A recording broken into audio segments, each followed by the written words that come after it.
Aujourd'hui, je me mets dans la peau d'une maison d'édition. Je vais chiner, voir qu'est-ce qui se fait au Japon en ce moment en termes de manga pour voir s'il n'y aurait pas des mangas qui seraient intéressants à importer en France. Et oui, c'est une des grandes parties du travail des maisons d'édition, c'est de trouver ces petites séries qui émergent au Japon, qui font parler d'elles, de voir si c'est potentiellement éditable en France, si ça peut plaire au public français, et aussi, entre parenthèses, mettre les gros billets pour acheter ces licences parce que, bon, bah, faut le dire, hein, certaines licences ont un prix. Et justement, les licences d'aujourd'hui, je pense qu'elles sont plutôt chères puisqu'elles proviennent de la Shueisha, la maison d'édition qui publie notamment le Weekly Shonen Jump et le Jump Plus avec des mangas comme tu connais One Piece, Dragon Ball, tout ça. Bon bref, c'est une grande maison d'édition, je pense que tu connais, tu sais ce que c'est. Bref, moi en fait ce que j'ai fait pour que ça soit plus simple, c'est que je suis allé sur Manga Plus et en fait sur Manga Plus on s'en rend pas compte mais il y a tellement de mangas disponibles gratuitement. Oui, la plupart du temps c'est en anglais, il y a moins de séries disponibles en français.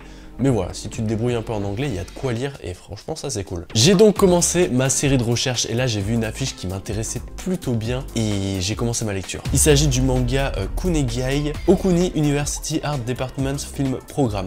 Bon bref, le titre est beaucoup trop long et au final, le manga franchement je l'ai rejeté tout de suite.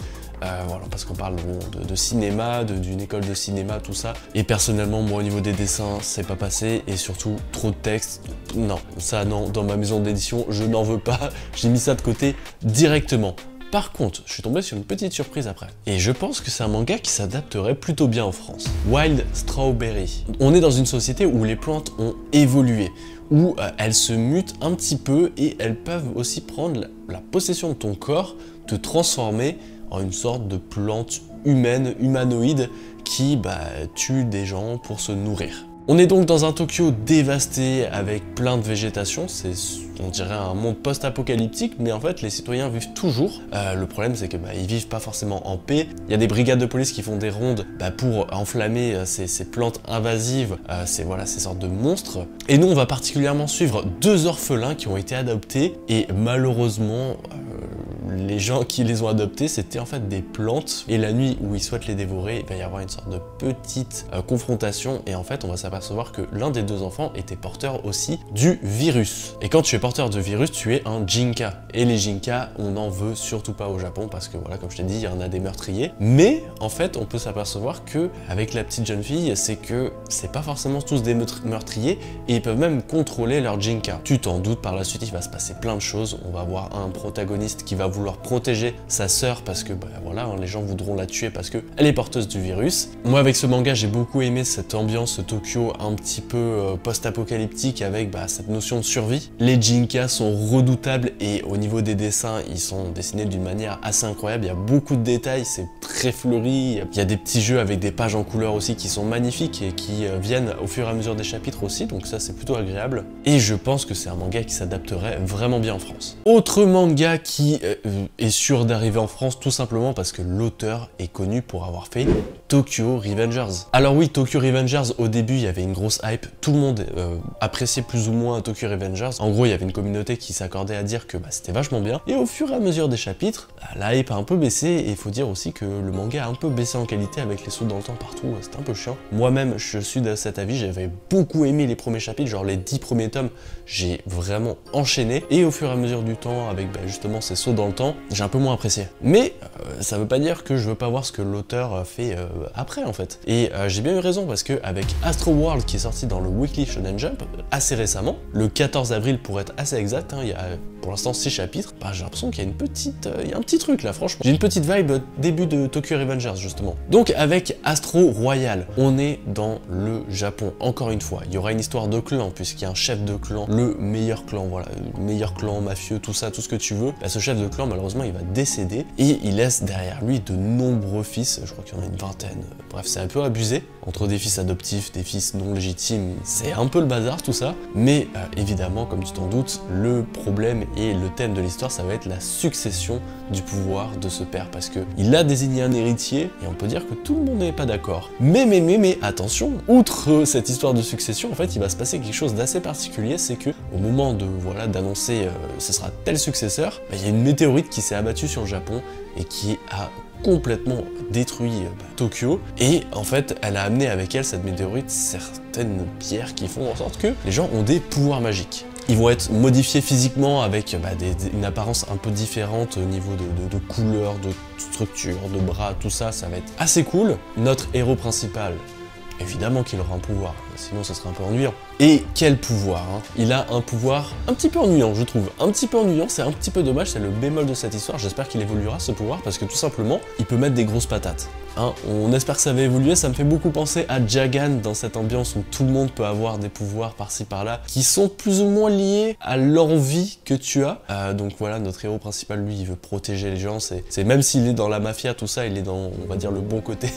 C'est assez particulier. Mais bref, Astro Royal, c'est sûr que ça arrivera en France, rien que parce que c'est l'auteur de Tokyo Revengers, et tout simplement parce que c'est une série du Weekly Shonen Jump. Donc il y a une maison d'édition qui va aligner les billets pour avoir l'exclusivité en France, évidemment. Troisième manga de cette vidéo, et là ce serait une prise de risque. Vraiment, je te le dis, ce serait une prise de risque si j'édite ça en France. Je dis j'édite, mais on se comprend, hein. Je lance pas une maison d'édition dans cette vidéo, c'est pas une vidéo annonce, mais Bye Bye Bye, c'est le nom du manga. Il y a actuellement 7 chapitres, c'est une série du Weekly Shonen Jump Plus, et c'est assez particulier. Imagine-toi de jeunes enfants qui sont en classe et ils s'aperçoivent que une des filles de la classe se fait battre par ses parents, et en l'occurrence sa mère. Oui, parce qu'il y a des bouches à oreille, les gens parlent, les parents parlent, et voilà, bref, on sait que c'est sa mère qui la tape. Et nous, on va suivre un personnage, un de ses enfants qui va l'observer. C'est assez particulier parce qu'au début, cette fille le répugne entre guillemets, parce que voilà, elle est un peu mise à l'écart, tout le monde, voilà, elle se fait harceler à l'école en plus, enfin bref, elle n'a pas la vie facile, et donc lui, ça le répugne dans un premier temps. Mais en fait, il va tomber gentiment amoureux de cette fille, et voilà, ils vont se parler, elle va lui dire, t'es franchement un hypocrite, parce que tu me calculais pas, puis là tu commences à me parler, bref, il y a des dialogues comme ça, c'est assez drôle, et en fait, ils vont décider de partir. Voilà, ils vont se dire, ok, bon, ta vie c'est de la merde, on va essayer de faire quelque chose, viens, on part en voyage, on fait un truc, on fugue. Et on va les suivre dans cette fugue, sauf que, voilà, quelques jours après cette fugue, on apprend que la mère de la fille qui se faisait battre, elle est décédée. Tu t'en doutes, on va devoir comprendre qu'est-ce qui s'est passé, est-ce que c'est la fille qui a tué sa mère avant de partir? Ce serait vraiment étrange parce que, c'est une jeune fille, elle ressemble pas forcément à une meurtrière, et en plus elle a le sourire, enfin bref, ce serait vraiment étrange que ça soit elle, mais il pourrait bien que ce soit elle. Bye Bye Bye, je pense que c'est une série qui est à risque, tout simplement parce que les dessins sont vraiment pas ouf, mais je prendrais le risque de l'éditer tout simplement parce que c'est une histoire sombre, c'est une histoire qui peut vraiment plaire aux gens, et on a vu que à partir du moment où il y a une histoire un peu voilà, particulière, assez de thriller horrifique limite, ça peut plaire aux gens. Les mangas policiers un peu dans ce style, ça plaît souvent aux gens, c'est assez particulier, et il n'y a pas beaucoup de choses qui ressemblent à Bye Bye Bye en France, mais voilà, le fait que les dessins ça peut être vraiment un frein, mais pourquoi pas.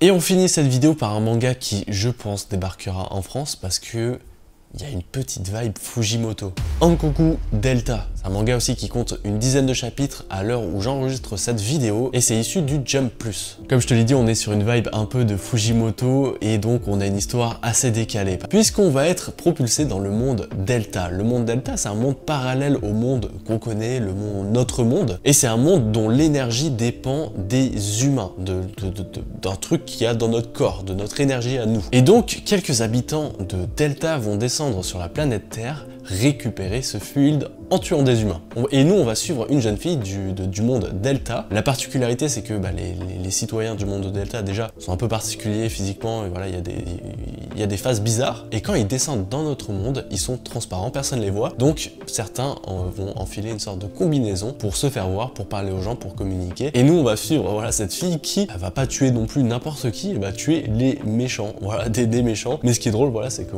finalement, elle tue des gens, notre héroïne, elle tue des humains, et pour faire en sorte que son monde survit. Bon, alors dit comme ça, je sais, c'est assez décalé, mais je vous jure que quand j'ai lu les premiers chapitres, j'ai beaucoup apprécié le ton, l'humour et le sérieux aussi, les combats, les confrontations, les dessins aussi sont vraiment intéressants. On est beaucoup, peut-être un peu trop même, dans du Fujimoto. D'ailleurs, je suis allé stalker un petit peu le dessinateur ou la dessinatrice, je sais pas, j'avoue, qui, sur Twitter, en fait, a posté beaucoup de fanarts, dont des fanarts de Fujimoto. Et voilà, j'en doute pas que c'est un auteur qui s'est grandement inspiré de ce qu'a fait Fujimoto, parce que voilà, au niveau des dessins, j'avais l'impression que c'était un assistant de Fujimoto, quoi. Et aussi, on a une vibe un peu Doro et Doro. D'ailleurs, au montage, j'ai pu voir aussi qu'il y avait des fanarts Dorohedoro. C'est un manga bien décalé, bien drôle, qui je pense peut forcément correspondre à la France, parce que voilà, on a beaucoup de mangas dans cette veine. Donc voilà, moi je pense que c'est un manga qui pourra vraiment s'adapter à la France, et je suis même sûr qu'on le verra en France d'ici quelques années. Mais pour l'instant c'est un peu trop tôt. Bon voilà, j'espère que la vidéo t'a plu. N'hésite pas à toi mettre des mangas que tu connais qui sortent au Japon et qui sont pas encore sortis en France. Voilà, si j'ai quelques propositions, je pourrais peut-être faire une deuxième partie à cette vidéo, parce que c'est assez fascinant de regarder les mangas qui se font, qui émergent au Japon, voir qu'est-ce qui marche. En plus avec Manga Plus, tu peux les lire gratuitement, et aussi tu peux voir aussi l'engouement qu'il y a avec ce système de classement, ce système de vue, et ça donne vraiment une bonne indication sur si une série fait du bruit au Japon, et puis enfin au Japon et même plus, parce que voilà, c'est disponible sur toute la Terre. Et donc voilà, tous les mangas que j'ai parlé dans cette vidéo, ils sont disponibles sur Manga Plus. C'est pas du tout une sponsor,